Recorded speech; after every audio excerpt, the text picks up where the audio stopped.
Welcome to everyone, a big, huge HPL welcome. And one thing I want to plug, if you will please allow me to do so, and please do visit Houston Public Library online.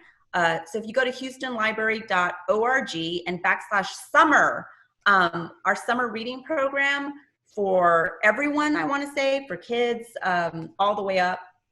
I'm going to turn this program over to Fran Sanders. Hi, everyone. It's great to have all of you here. I want to give a great big thanks to the library. I want to start by saying that the absolutely monstrous murder of George Floyd has impacted every one of us. Black Lives Matter, no justice, no peace. These are not just slogans, they're the truth. This is a time when we can all listen and learn and do what our better selves tell us. So I hope all of you will do something, will take action at this time. Today, we're hearing from 4 featured poets reading in 2 rounds. Between each round, we have an open mic, and everyone is welcome to participate in that open mic by doing 1 poem. You can find out more about public poetry and what we're doing by going to our website, publicpoetry.net. We would love for you to join us as a member, and you can do that from our website, publicpoetry.net. I think it would be appropriate for us to observe 8 minutes and 46 seconds of silence. So, having said that, Leela Merrill will now introduce the first of our featured poets. Hi, everybody. Our first poet today is Natasha Carrizosa, who goes by Natty. She is both Black and brown poet and writer. She loves sitting on her back porch listening to birds. She loves reggae music, good people, and good food. Please welcome Natasha.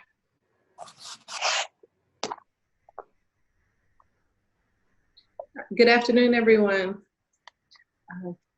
I am happy to be here. I hope everyone is well. Can everybody hear me? Am I okay? Yep. Okay. Well. Yes. Greg, I want one of those cookies you were eating. It was rye bread. Oh, I thought it was a cookie. Nice. I am going to begin with a poem from this book that I wrote. The poem is called Lion Calling, and I was thinking about my mother. She enters the everything, dragging sanguine song out of God's belly, stardust hanging onto halo, mane. Flame will become footprints, divine lion design, killing game, since shine eye Samira licked river from face. 5 rocks drew name from ancestral wind. We rise like war to claim the savannah and beyond. She runs into the everything, heartbeat hunting, running from nothing, blood game blessing, clawing, gnawing truth from marrow and stones. Sweet savage sound feasting, killer bee sting, hummingbird wing drumming, donkey jawbone crushing, mama earth shattering, pray to ground returning. First law of nature manifesting, the everything is something flesh cannot see, this spirit calling, the lions are coming. The next poem, I don't get to do this, I'm excited. The next poem, I love, for me as a writer, when something I wrote gets to make it to a page. It appears in a book. That's a dream come true. So this is one that I submitted to Manteca. It's an anthology of Afro-Latino poets. I am Black and brown, as Leela said. This is called Catch a Fire. Catch a fire, balance in the wind like a bird on a wire. Uproot words like uproots like words with my mouth, take the reins from the God ground and build a birdhouse.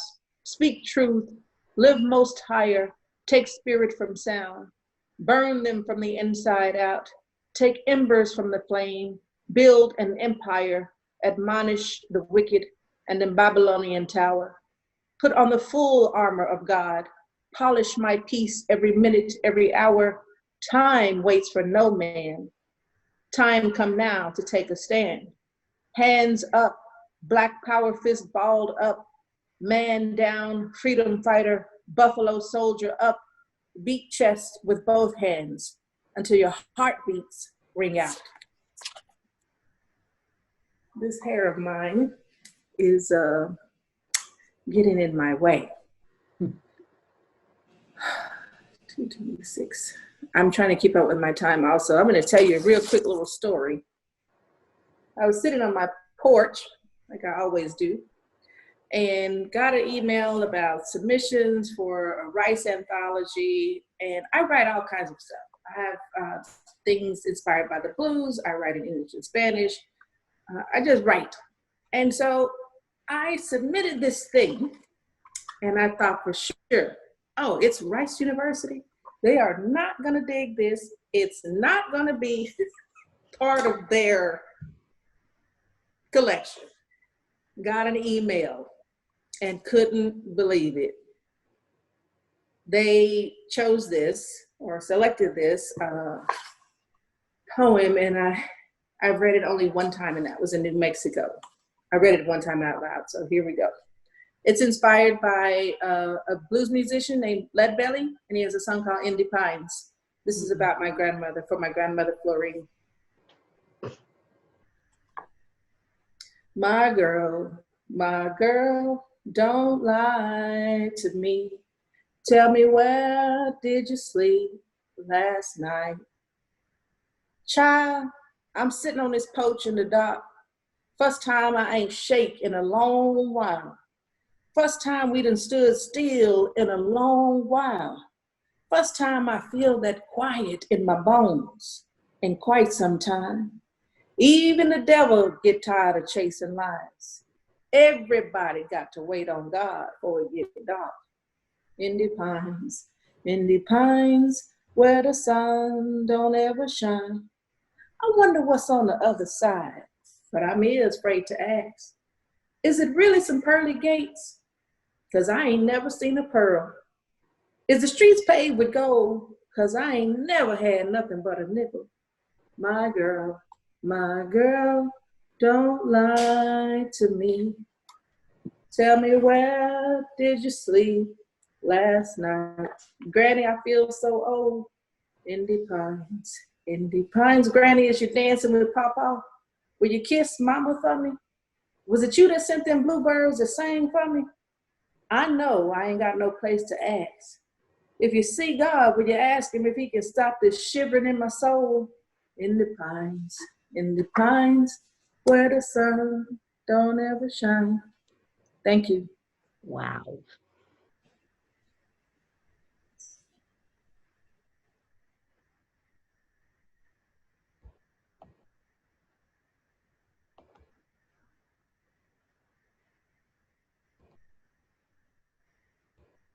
Leela, can you introduce the next poet? Yes, I'm unmuting myself. Okay, I'm unmuted. This is good.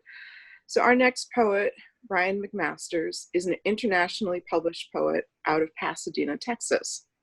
His work has been published in the City of Houston's website, Ireland's HCE Review, Peculiar Journal, Sheila Nagig Journal, Moontide Press, Allegory Ridge, the San Antonio Review, and a forthcoming work will appear in Show Bear Family Circus. Please welcome Ryan McMasters. Hello. Thank you for this opportunity, and thank you for joining in. I'm just gonna come right out with it. My dad passed away in early April, and in order for me to process, I wrote a lot of poems about it because it was the one aspect of control. It's one of the few aspects of control that I had. So the first poem I'm gonna write, or the first poem that I'm gonna read, is after the title of the collection, and it's called Dead Dad Club.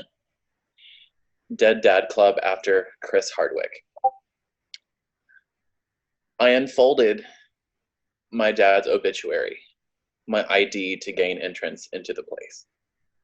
There are people playing catch everywhere. If you didn't know how to ride a bike, all the members combine. Optimus Prime style, hold onto you like your dad can't now. They won't let go until you say so. Everybody wears their dad's leftover clothes. Men and women alike wear braided belts, high socks, cargo shorts, and some kind of shirt with a pocket. Nobody touch the thermostat, or all the dead dad ghosts will billow up from the ground and tell us to turn it back down. Everybody shares how they bought groceries. With the most coupons, we work out by stretching $1. People role play, pretend they're the other members' dads saying the things they never got to before they left. We say I love you like the phrase is immortal, even when we too have an expiration date. We say before we leave, and before that, and before that. We become the chosen family that we need to survive. We went to Lowe's, compared prices on swatches collectively painted over the memories that finally gave us closure, or glossed over the experiences that were too hard to power. We play zone defense. The men show each other how to shave their faces. The ladies show each other how to shave their legs. The drag queens show us how to shave everything and turn it into performance art. They could have all known this all their lives, but a bond is a bond. We community organize a recycling drive. We recognize the concept of reduce, reuse, recycle. Reduce shame and the regret, talking through our generational traumas. Reuse the lessons our fathers taught us and instill the ones they never did. Recycle every good memory we ever had, make sure they stay alive in us. This is how we get closure outside of a coffin lid or a cremation jar. We end the meetings on a cloying note by sharing the best dad jokes we discovered over the week. We recognize that groaning is better than crying. We say I love you again. We hug like they will come back from the long drive, or from that day at work, or the hospital, or the hospital, or the hospital, or the hospital. And we will see them face to face. But we drive home, look at ourselves in the mirror, understand that seeing half of him is better than seeing nothing. Wow. All right. So here's something that I don't really hear about in most poems. So here we go. It's called Grief Treasure. Actually, course correct. It's called Convenience Remorse. Candles can be lit in my house now. My dad was sensitive to smoke, so anything lit could cause a nasal infection. His Fox News shows were one of the first things to be cleaned off the recording schedule in the spring.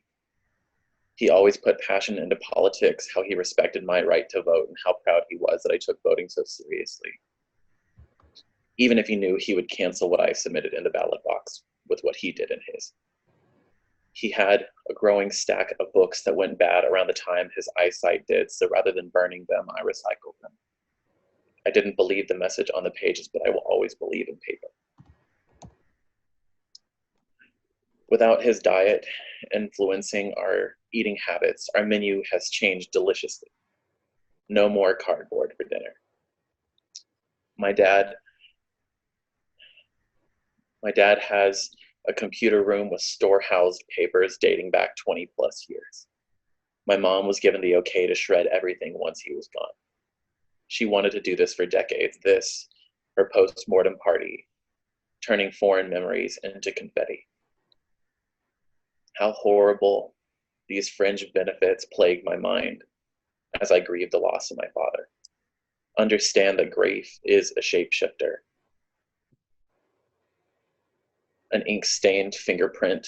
One day you break, another you resolve at a disturbing pace. None of it is wrong. Concern is a fixation when I am not finishing a task.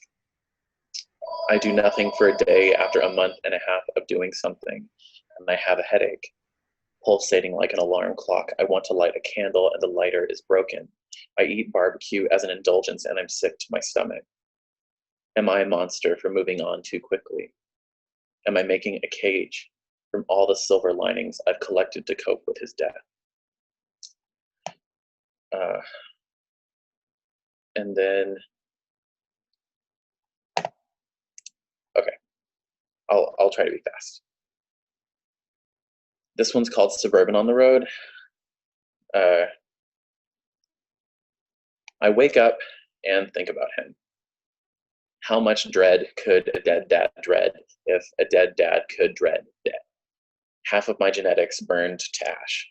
I cough out a smoke cloud and call it recollection. My dad dying during a pandemic, before my nephew's birthday, my parents' anniversary, Easter, and my sister's birthday is just adding domino after domino to this raucous, toppling grief. I am cooking inside a depression turducken. The meat is all crisp, especially my father's.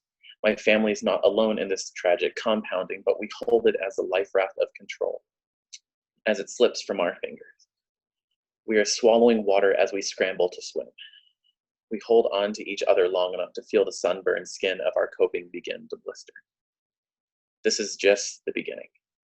The biggest solid, my dad was dying on the 2nd of April, so when we reminisce, when we mention his memory, people don't think his death is a sick joke. I want to scream, but I am stuck inside with a jumpy mother. I silence my anger to stop my mom from starting. My mom calls me by my dad's name, and what a stabbing salutation anytime things get heated, to be reintroduced to their bickering as his proxy. Presumption is our well-cleaned artifact. I finish polishing it right before my mom asks me to do it. My voice crumbles and puffs into remnants like it took a trip into a furnace and floated on the wind. My throat raspy with choked down tears that don't exist. I wish I could cry, but I'd rather sob through my pores. I'd rather earn my keep and my weep. Clean the house with such vigor my body just gives out when I force myself to lie down through fatigue. My dad died because he couldn't rest. I can't rest because of my dead dad.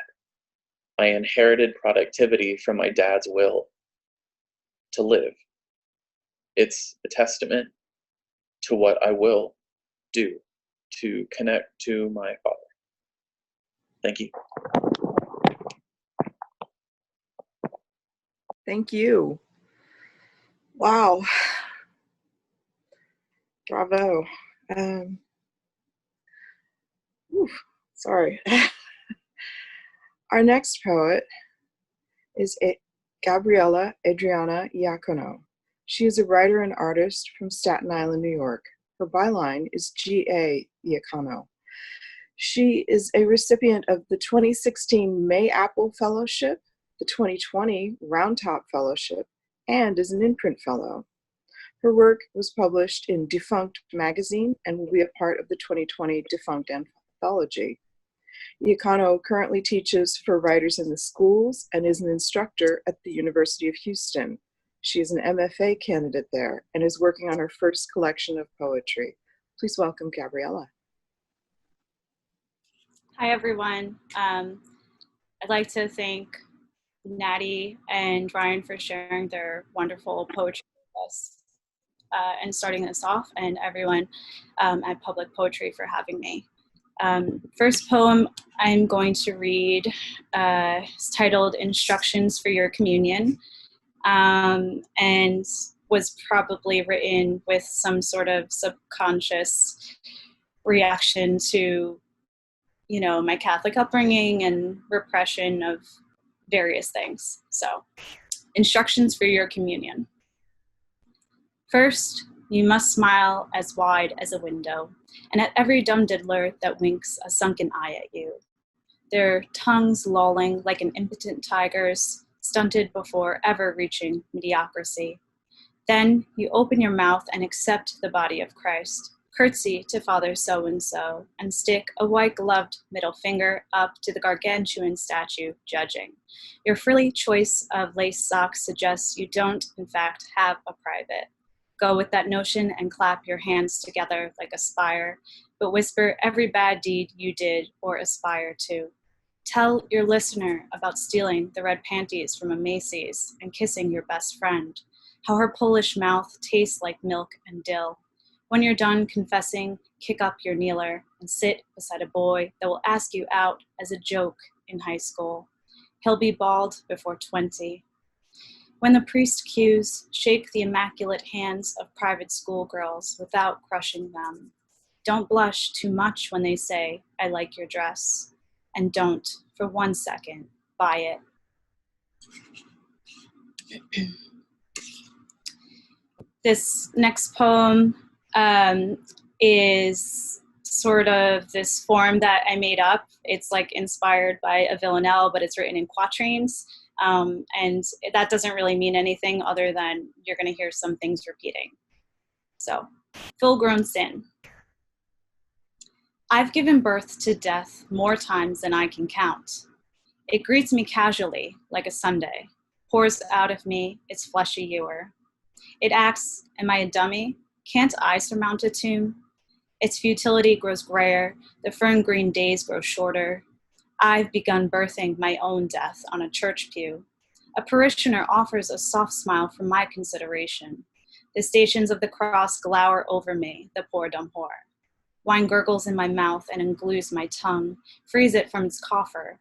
It invites a rabid foam at my openings, an invitation for death to birth in my murky waters. I've had daughters swaddled in the weed of this low tide, tokens of a theft. They poured out of me, your darlings, your reminder that I birthed death. This next poem is a kind of pantoum. It's a little bit so. 20-something's love poem. Like any other St. Mark's haunt, the novelty of you wore off, and now I finally turned myself into a fish. Finally, I'm descaled, stuffed, prepped for the hot iron, all because I broke our panini press the way I break most things. I'm done with your compliment fishing and barrel of blame, as if it wasn't ridiculous to buy a panini press in the throes of a breakup and a gluten sensitivity, which we know is just code for culottes fitting tighter than you'd like, though I'd never ridicule how you look or how tightly you like the belt around your neck.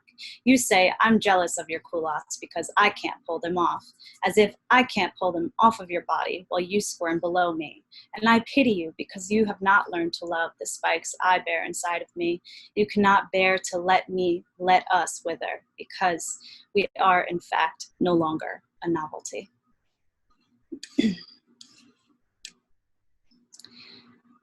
This next poem is forthcoming in the Defunct Anthology, and it's titled Because I Economized My Relationship. It's hard to follow the logic of a beautiful, stupid mouth.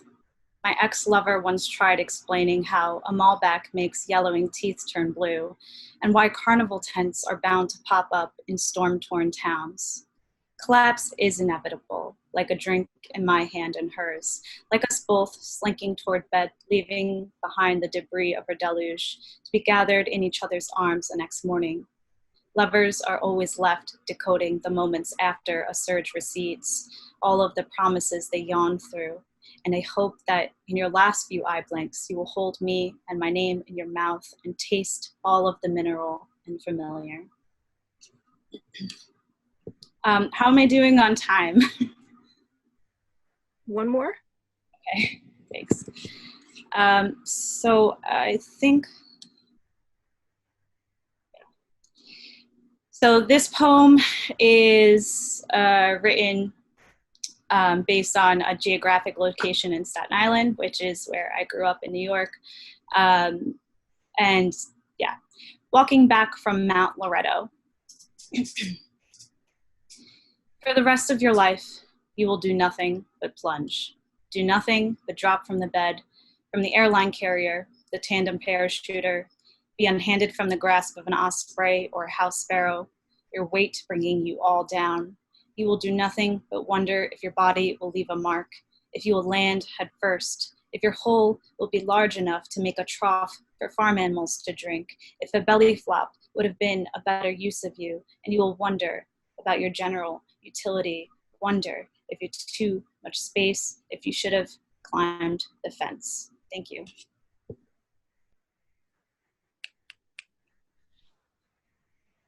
Thank you. Our next poet is Yolanda Movsesian. She is an Armenian born in Iran who has lived most of her life in Houston. She wrote her first poem in Farsi when she was 8. She has raised, 3 children. She writes poetry and prose. She enjoys drawing and photography. Please welcome Yolanda.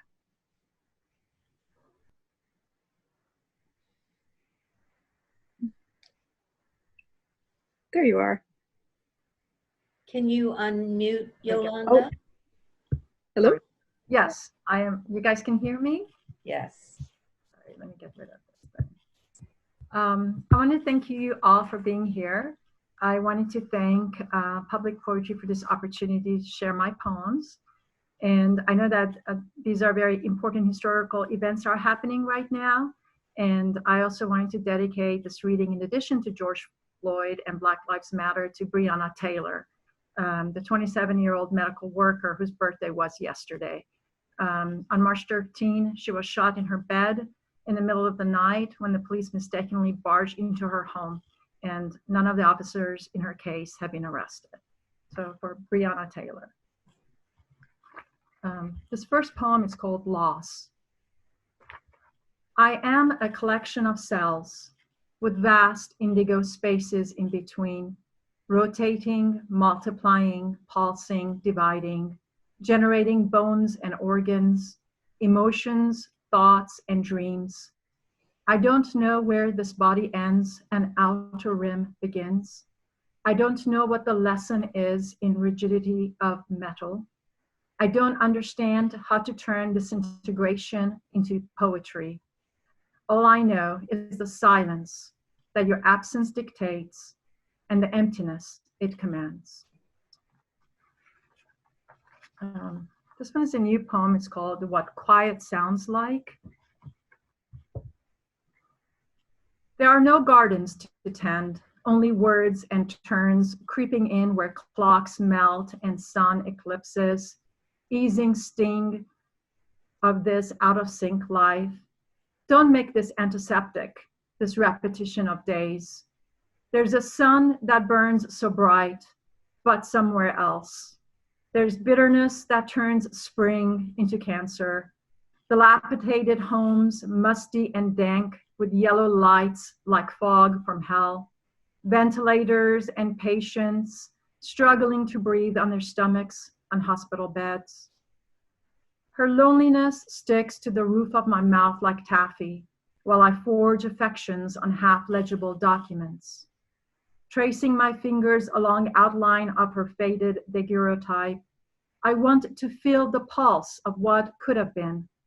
This here was someone once who made a world out of confines of her bedroom walls, who pressed flowers in between parchment bound by leather, who laughed and cried and sighed and all those sounds I emit, who dreamt and loved and hurt and angered and maybe even abandoned, turning her solitude into feathered words dressed in white cotton cloth.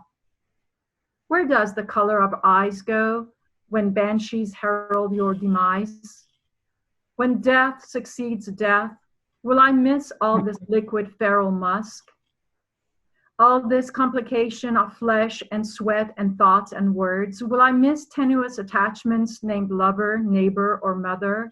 Wrestling with earthworms and doodlebugs for my share of dirt? Will I miss the sound of trains' whistle competing with thunder overhead? Smell of wet brick tells of rainstorms not too far away. I cannot change this ache I was born with, or who I become at the center of pendulum of fire. I cannot wish myself into being, and there are no victories in time, or dog bites scrubbed with iodine, or stitches of stars on skin colors of aurora, or feeling slide stroke of life slipping behind dashes on my wrist. With one more tired gesture, I swat Emily's dirty fly, and for now, days return with all their cheap goodbyes. This one is called Rainy Day Reveries, or Prague 2008. I crave your fire, smoke, clouds drifting by, your liquid sky, mercury, colors changing yellow to tangerine to orange to deep red to blood. Iron rust, exhaustion, you cannot conquer. War, in your head, you cannot win. Murky sleep, no flow in time serpentine. Feed off your dust, ivory to cobalt to oxidized copper roofs. Ghost of your eyes watching from each facade, paralyzed. History in every inch of your skin. I want to wear you in the winter, easier to sleep. Deferred dreams have no sense. Sometimes they have no color. There is always a battle. Copper wings. Breathe in, breathe out, repeat, sigh, then disappear. Cold and late and raining. Sweet or savory melancholy. Goodbye. Waves breaking wishes. Hope slippery. Guardian with copper wings oxidized. This one is called Tomorrow These Words Will Mean Nothing. Tell me, which way does life work when early in the morning, steam rising from cup of hot liquid, I sit and watch in awe of the fog. Ethereal milkiness envelopes my limbs, petrifying what once was life. My brain unable to keep up with mind games. Intentions change from hour to hour, along with desires and distresses. I ache for all my failings. And now, here in stillness of life inconsequential, I understand finally, nothing else matters but beauty. Thank you, guys. Thank you. This is the end of our first round. So we would like to invite anybody who wishes to read to please turn on their screen and raise their hand, or raise their hand online, and we'll proceed accordingly.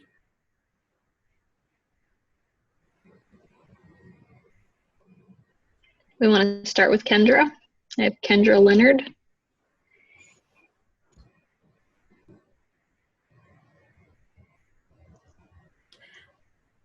There we go. Should I turn off? Let's see. I'll start my video. Can everyone see me? Yes. Okay, great. Just making sure. This is a new poem written as part of a commission for lyrics for a song cycle on refugees. It's called Goods. Shout and lose, run and stop them. I'll be cargo out of habitat and into ancient law. Exilium, legs on the road. Make arrangements. Follow to enter, enter to win to loss ratios. Move us east, move us west. You will seek durable solutions that are durable goods. Cages, cots, blankets, your guns, and less so, single use, coffins for toddlers. Thank you. Thank you. Anybody else?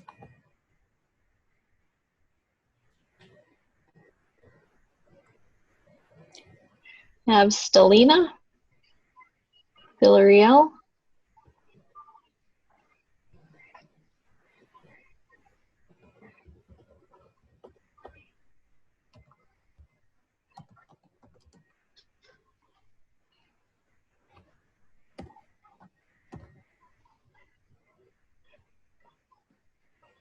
Okay.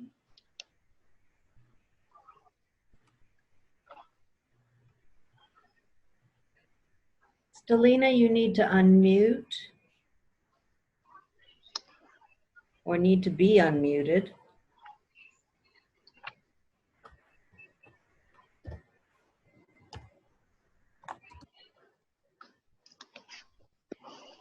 Can you unmute her, please, somebody?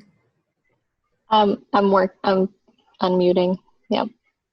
She's Stelina, if you can attempt to unmute.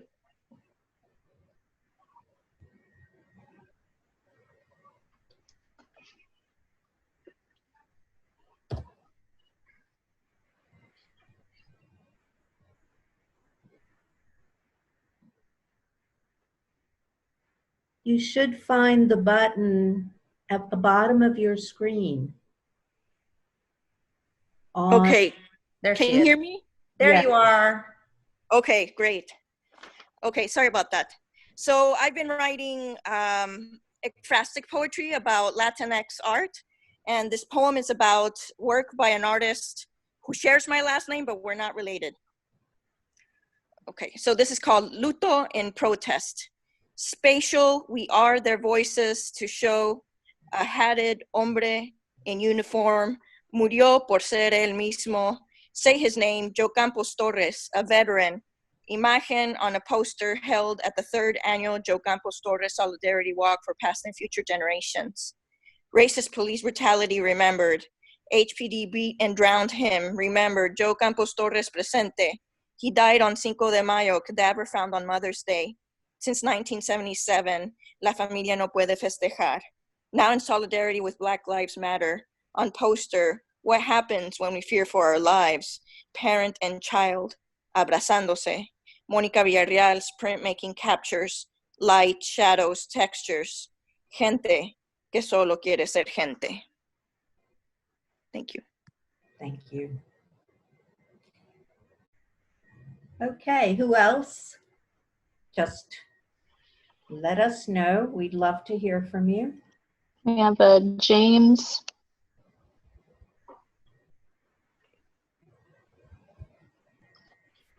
There we go.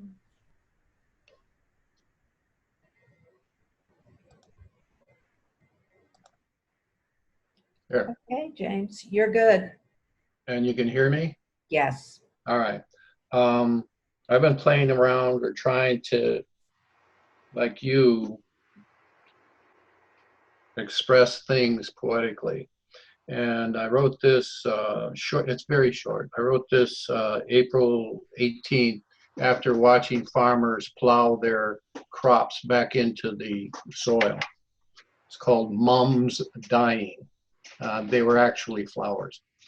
The tractors start up, blue smoke rises. The worker begins his toil, raking flowers back into the soil. There's no need for them today, he claims. Coronavirus, that's what they say. As the child in a wedding leaves petals in the aisles, he leaves petals in his wake, while we leave our mums to wait their fates. Thank you. Thank you.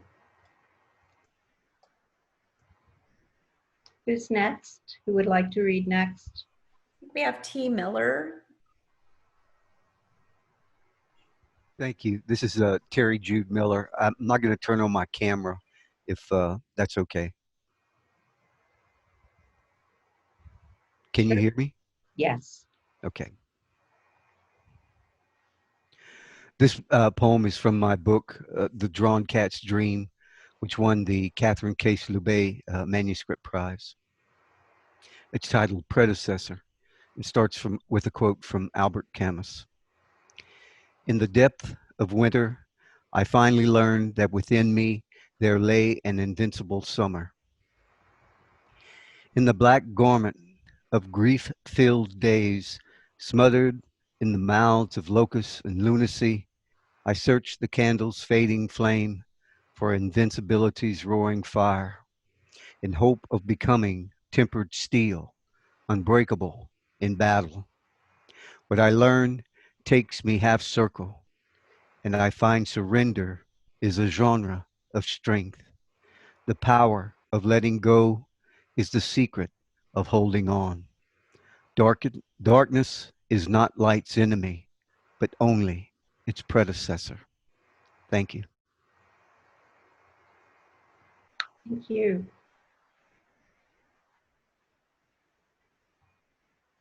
Do we have someone else who wants to read? We have Marcel Wormsley. Great. Welcome. How is everyone? Good. Great. Thank you for this opportunity to give my reading during this mic session. This is entitled Bereft of Words, and it's from my book In Search of Moonlit Crevices. It was actually written in response to the Michael Brown shooting, so I dedicate it to this time that we're living in right now. Bereft of words, save for this small exhortation, I found lying in the middle of the street. It wanted desperately for me to help him find his face, or something fairly close to it, that he could finally be seen again, and perhaps even interacted with, as X approaches the limit of civility. Afterwards, we would locate his jar of coagulated thoughts and loosen them with his mother's tears, the vagrant shadows of possibilities forever unrealized, lurking restlessly within the hollowed out space of each anguished drop. Never mind the blood that cascades from his chest. Its song will end soon enough. You will be forced to interpolate its lyrics between each pain session, each rupture of salvation from clot after blessed clot. Churning and churning. A fire persists with each successive wave, growing more robust than the last. In a furor of abandon, withstood only by an escaping sun. There is no life in this place because he remained invisible. Up to the moment the eyes of the other encapsulated him whole before the first words could take form. Solace the hearts as you may, but you will not find him in your goodwill. Your fear is where they have made his home, where you defend against him daily, pushing him into the throes of immobility and depersonalization as you seek refuge from all that dare mention his name. In the end, though, he is but waiting to be born. You will see him. He will know a pure son. Thank you. Thank you. Is there anyone else who wishes to read? Going once? Going twice? Anyone else? I think we have Mark. Mark. Oh, good. Mm-hmm.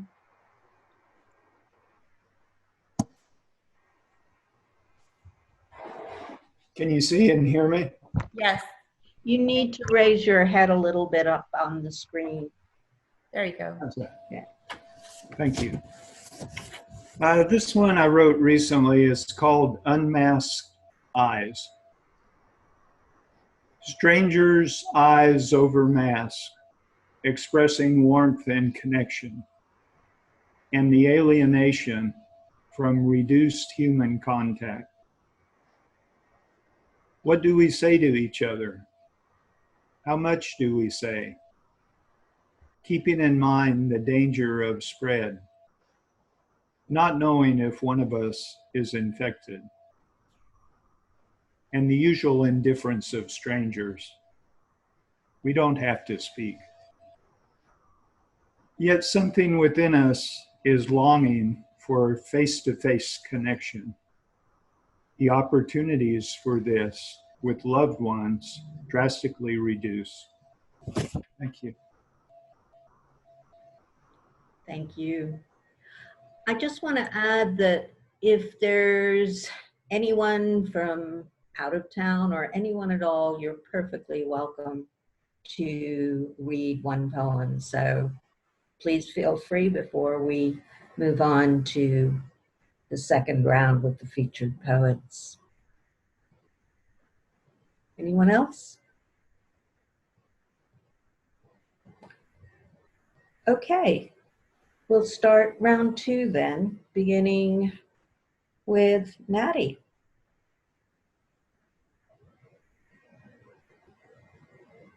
Okay.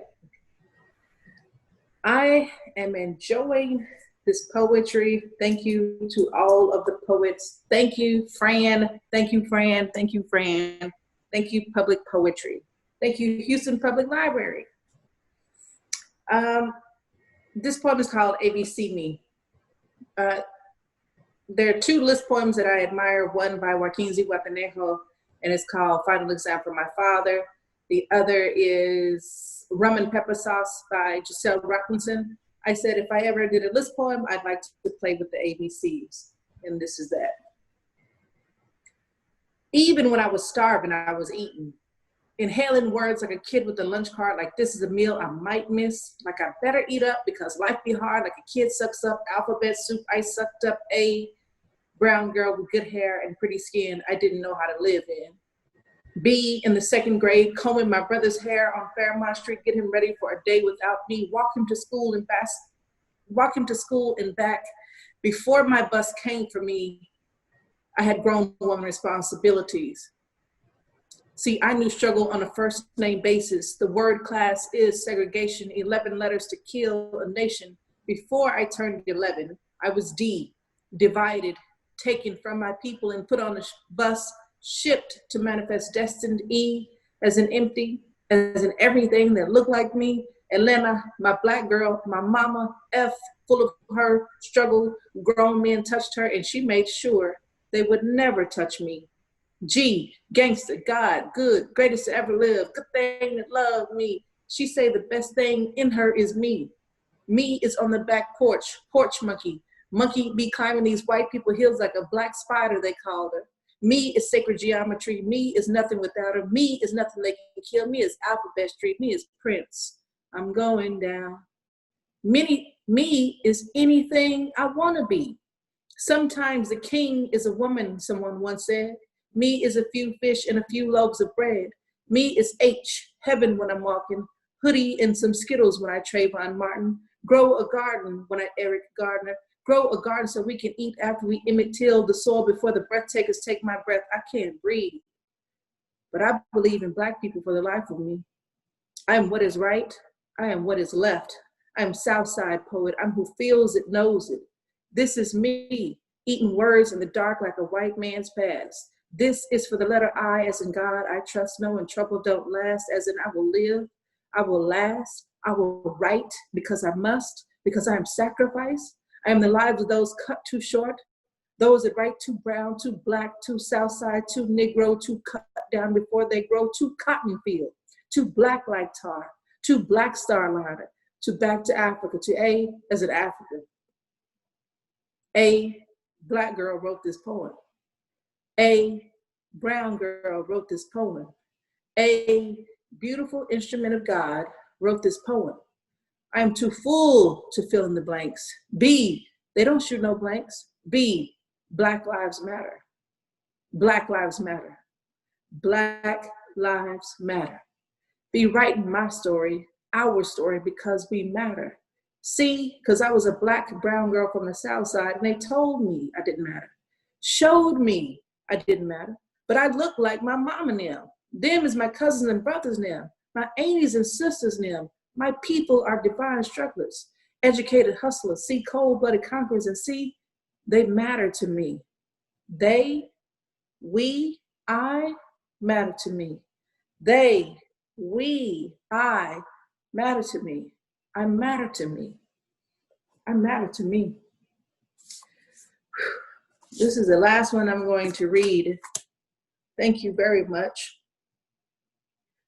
I'm not even going to read this entire piece because this one took a lot out of me. It's called Black Irony.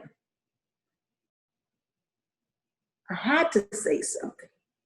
I had to say something. I'm going to skip around.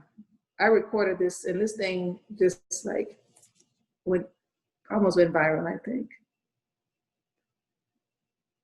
Black Irony. My mama Samira, she with the shining eyes, never lied to me, never told me, if you ain't got nothing nice to say, don't say nothing or anything at all if you're trying to be correct. Insert my great-grandmother Gaita, come from Tulsa, Black Wall Street. We must always speak proper. My granny Florine told me, Tasha, you ain't supposed to chew your words up, you're supposed to spit them out. This is that Black girl magic. This is that Black woman magic. This is that Yemaya Orisha, ocean wave, Black women, Ogun Orisha, warrior and rum, chewing, cutting Black men. Black men, I got Black children. This is for them. This is for us. America, you played yourself. America, you played your hand. It sting and burn, don't it? It's hard to swallow these amber waves of grain now, ain't it? What you think about these purple mountain majesties? How that auction block feel? Feel like somebody got their knee on your neck? George Floyd. Feel like you can't breathe? Eric Garner. Feel like a no-knock warrant? Breonna Taylor. Feel like you just running and want some water? Ahmaud Arbery. Feel like you're 17 again and just want to taste the rainbow? Trayvon Martin. Feel like you're 12 and just playing on the playground? Tamir Rice. Feel like they done tied you to the back of a truck and you just dragging your wings and they dragging them off your body? James Byrd. Ever been electrocuted at 14? George Stinney Jr. For some lies? Have you ever been beaten? About the head so bad, so bloody, your hair matted, it looked nappy like red cotton candy. I mean lamb blood. I mean lamb's wool. I mean afro. I mean Jesus. I mean God. Thank you. Thank you. Next up, let's welcome back Ryan McMasters. Thank you again, Public Poetry, for this opportunity. This next poem took a lot out of me as well. It is a contrapuntal comprised of my dad's wise sayings and my response to them. So here we go. Situational awareness.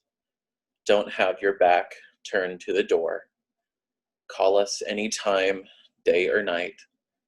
Think of the serenity prayer. It is what it is. Don't leave without saying I love you.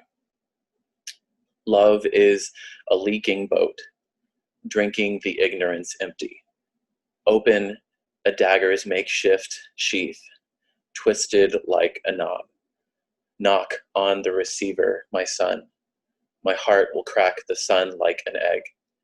You have afforded the gift that will not cure your death. Burns from the inside out all that I have yet to show. Me, even if the flat line says it louder. Together. Situational love is a leaking boat. Awareness drinking the ignorance empty. Don't have your back open, a dagger's makeshift sheath. Turned to the door, twisted like a knob. Call us any time, knock on the receiver, my son. Day or night, my heart will crack the sun like an egg.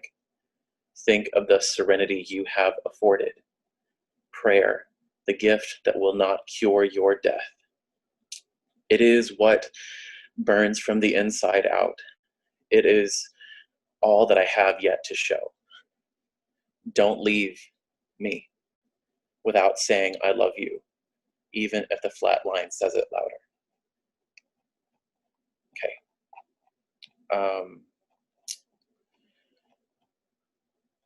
The next one is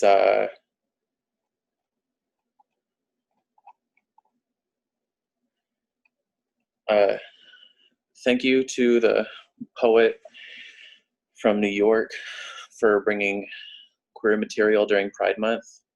Happy Pride Month, or at least happy enough. A look behind the curtain of queer culture.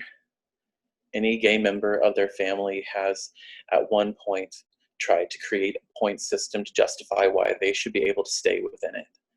Another peek. If you haven't thought about the level of freedom you'd attain if certain family members passed away, you're not queer. I don't make the rules. My family is one of the hallmark good ones in the sense that they love me, but they never ask about my dating life. They'll take pictures during holidays, but I am still scared of holding a man's hand near them. Now that my dad is gone, I don't know if he would have been an open door or a barricade. All my dad ever wanted was for me to be happy, and I don't know if this aspect of my life is included in the bulk deal acceptance. I never will. There are men that asked me about how my dad was doing in the hospital, men that would check to make sure I was okay while his health went south, men to coach me through grief, and I don't know if these humanizing acts of compassion would have been enough to let them gain entrance into my family's good graces. My dad walked my sisters down the aisle. He never got to see me believe in love. I was the good child he loved but never saw. 31 and I exist in fear and mounting rebellion. I don't desert but leave and solidify boundaries. Some will see me as callous and cold for even having this thought process. Those very same people will make their kids homeless for wanting to be themselves. I have cleaned and organized so many sections of my house. The driveway, the shed, the shelves, the pantry, and wouldn't you know, they're all just storage areas, permutations of closets I've never stayed in. I cross-reference the lessons of repression like it's been my job my entire life. I want to live. Done. Honestly, end sentence. My dad wanted me to be better than he was. What if that meant happier? What if he was going to be the one to not agree but mind his business? What if I laughed louder than ever before because a man was by my side treating me with respect, and his urn riveled open like a genie, and he just said in an ashy, raspy, affirming voice, "Your wish is granted. My dream is realized. I've finished my business here."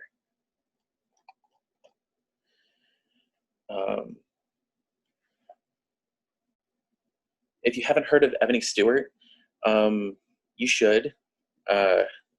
She was on Public Poetry a while ago. Fantastic. A ringleader and honorary auntie for right about now.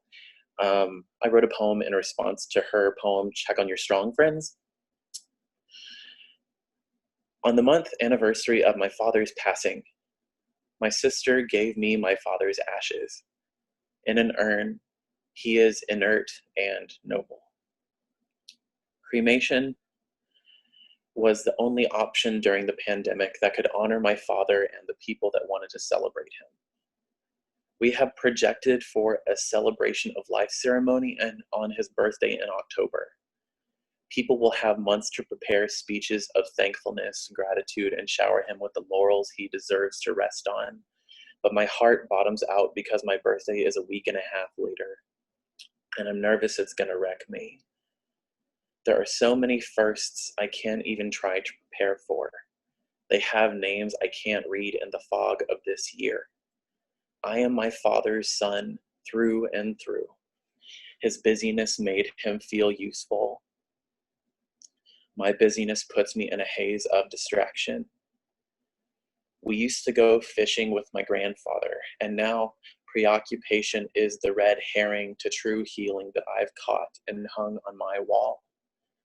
My dad always had a plan, and all I have is this body, these hands, these feet, these forehead crinkles. He gave me all of this, but my Polaris was always his pride. That star died, and now my directionality is a stuttering magnet, a paperweight of a compass. I need to be calibrated. I need to cope in a way that will not kill me. I need to be checked on. Thank you.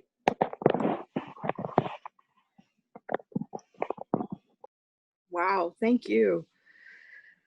Next up, let's welcome back Gabriella. Hi, everyone. Okay, so the next poem I'm going to read is titled Orbach Lake, High Rock Park. It's in 3 sections. 1. Where you can run down a sunlit yellow path and peregrines may dart towards your heads and pretty necks, and the urban park ranger can't be bothered for a bandage. Here, your foot feels leaden on them. I found the birds tend to throb and crunch like any other ordinary bottle, and they spread nicely as mulch. You can hold their dust in your mittenless hands and use them to soak up your vomit. You could walk until your legs are hour chewed gum and stretched long. 2. Public parks are where droopy-eyed friends like cartoon dogs speak droopy-mouthed talk. This is where tongues grow too big for the big mouths. This is where I can carve a pink smile into white knuckles, where juveniles can lie on wet sand and feel for the fray of a denim skirt, where skin on skin is like maple syrup, where apples become viscid flavor bombs. 3. I like parks with bodies of water and signs listing rules and regulations for water, not to be used for cleaning, not to be swam in, but fishing is okay, where paddle boards need permits for her sea in the ground of a dirt floor forest, a creek that curves like an aquiline nose. This next poem is titled Cabin Shock. O brother, where art thou, thigh and bone you drive for? Where art thou, hard consonant sounds cut up to your gut, held together by a pin? Click and unclicking, a phantom into your mouth each time you tell and retell an 18-wheeler plowing ahead, full speed, full drunk, and you were going to quit that day, a body quit.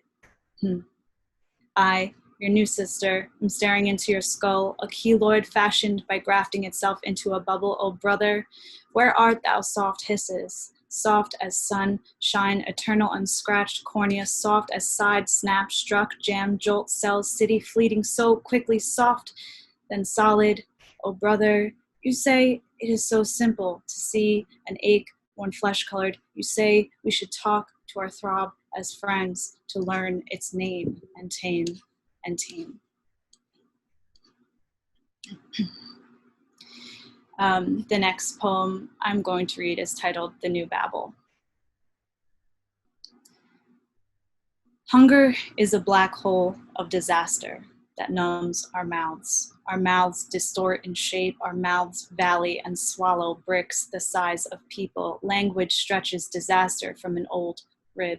Wind whips through a town of sheets drying in the open air. It whips the stretch from our mouths. It waves a rib in its hand as a neighbor does a broom at the children. You see the words of lovers clatter like the tower that stands in the way. The teeth of the wash line mirror are crooked like the smile of a baffled neighbor, a smile that shrugs with its nod. We are left with this hunger for one another. We are left with the hunger to reach out towards the other, with the wind that drives our bows to knock gently against the window.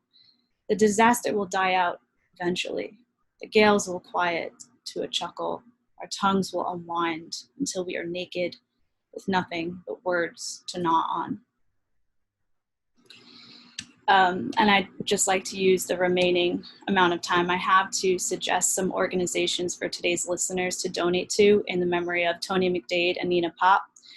These are organizations and collaboratives that support Black, trans, and non-binary folks. So the list is as follows. The Okra Project, which is based out of New York City. They've created 2 funds that are going to go towards therapy sessions with licensed Black practitioner for trans people, the Sylvia Rivera Law Project, the Marsha P. Johnson Institute, the Black Trans Advocacy Coalition, or BTAC, the Brave Space Alliance, the Emergency Release Fund, which pays bail for trans people, Solutions Not Punishments Collaborative, which is based out of Atlanta, and I would also encourage you to donate to the Montrose Center, which supports queer youth. And I'm just going to type in my link tree so you could have quick links in the chat. thank you for everyone reading alongside me today, and again to the public poetry. Bye. Thank you for your poetry and for that contribution. I hope that helps. One more time, let's welcome back Yolanda. Hi, everyone. Again, thank you so much for listening. This is called Circles.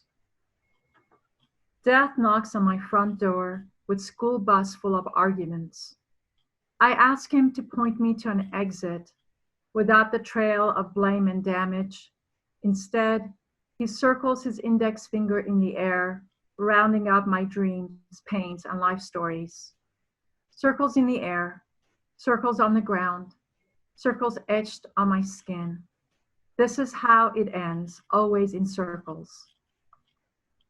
Path to the gallows is not complicated. Structure custom made to fit my frame. But then it begins.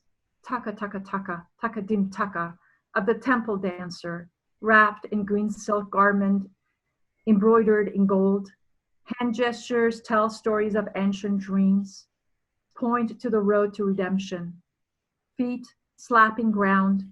Music from anklet of bells is a rhythm that rattles me into consciousness. And for the moment, darkness bleeds out of me as India ink soaking onto old thirsty yellow parchment.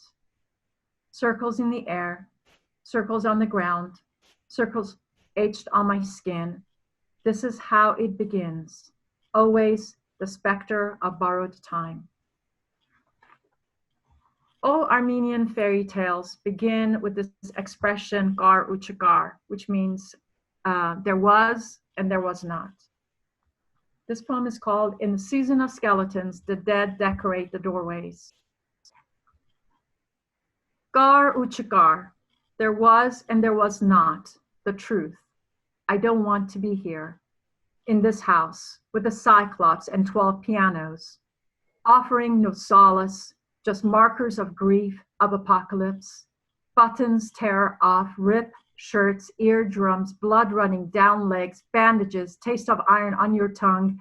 Trade your voice for a limb. It doesn't hurt, it doesn't hurt, it doesn't. Just a hole in your chest. Misunderstood again, not alone, not alone, not again. Spit out rubies and pearls. In place of venom, the child hides behind the door.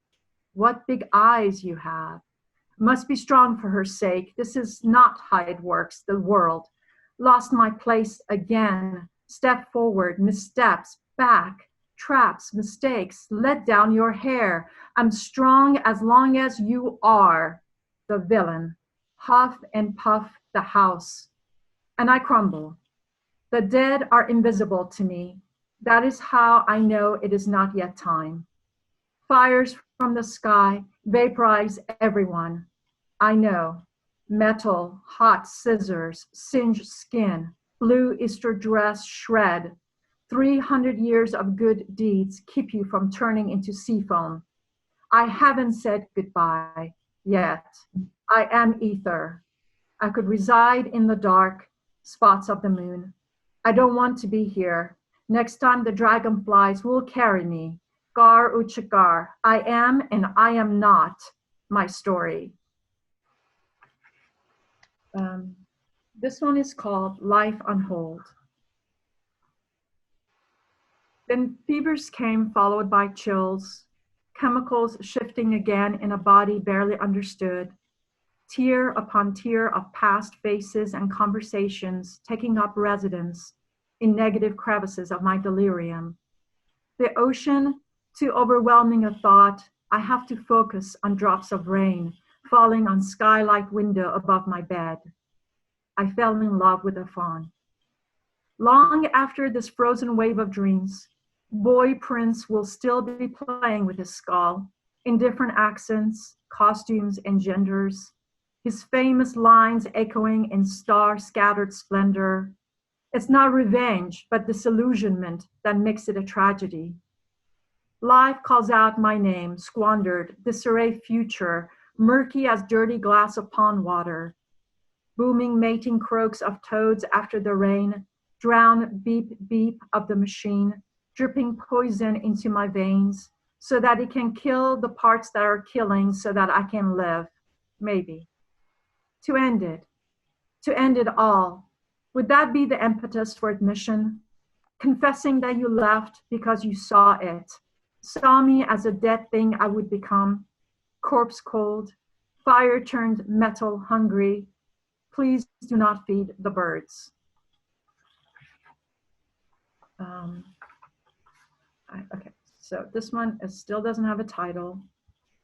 So, God of unfinished symphonies, wrap yourself around me, sphere of lead cloaked in festive paper, in childish game of rock, paper, scissors. Help me find the place where lilies bloom in my veins. Erase useless memories, birthing me to the bottom of the well, keeping me in constant struggle to remember my name. This last one is running into slaughter at the Upside Down coffee shop. You reek of tragedies and disappointments, he says. Negotiate carefully around dread, and then the line breaks. He feels nothing for you, not a thing. And you, condensed between worlds, refuse to say goodbye, raging against your heart, that useless organ, inflicted with edema.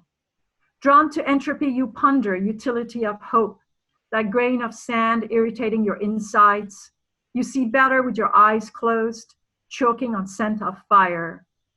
Dissolve pain, step out of shadows and into color. Antidote awaits in a cup of warmth, mixed with oat milk, spiced with gratitude. Thank you, everyone. And again, thank you, Public Poetry, and thank you, everyone, for listening. Thank you.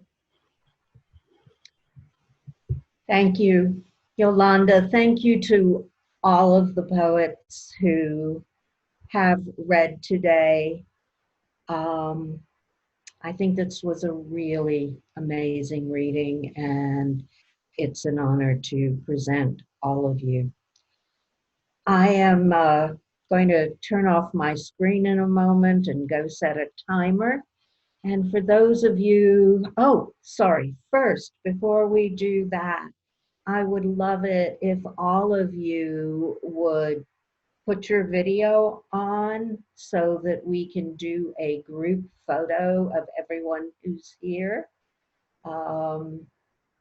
That's something that we have done for years and years. And Carrie, can you let us know when you're ready to take that photo? Carrie? Can Carrie be unmuted, please, so that Mark, we can't see you, by the way.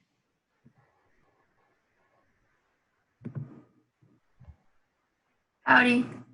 Sorry. My internet went out for a second. Okay. Are you ready to take the photo? Yeah, sorry. Let me get in gallery view. Thank you.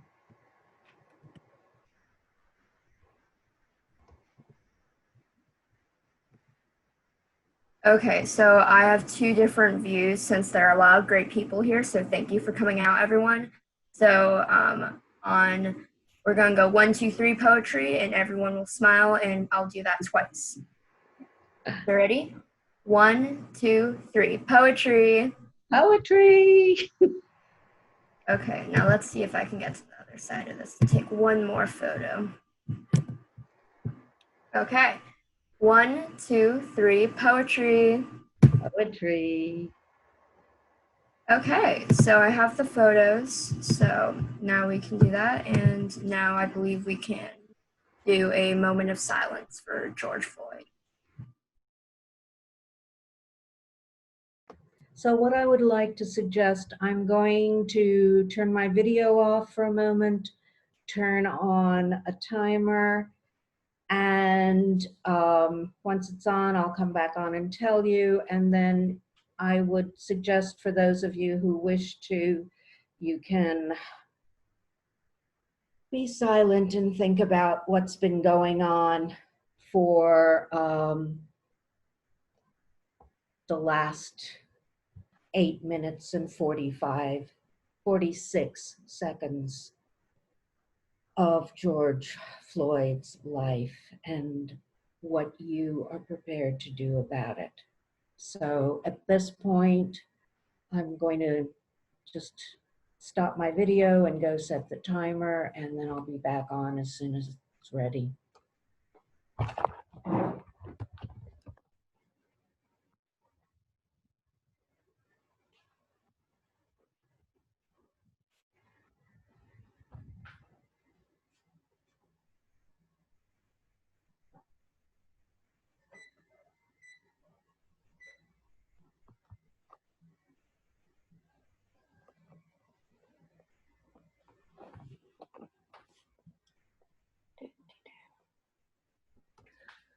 Okay, everyone, I'm about to start this right now.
Okay, everyone. Thank you very much for being here today, and hope to see you again first Saturday of the month at 2 o'clock. That's it for now. See you next month. See you next month. Thank you so much, friend. Thank you, everyone. On Thank behalf of you. Eastern Public Library. Bye. Bye. It's been great hearing you all. This was an amazing reading. It was really wonderful. Thank you.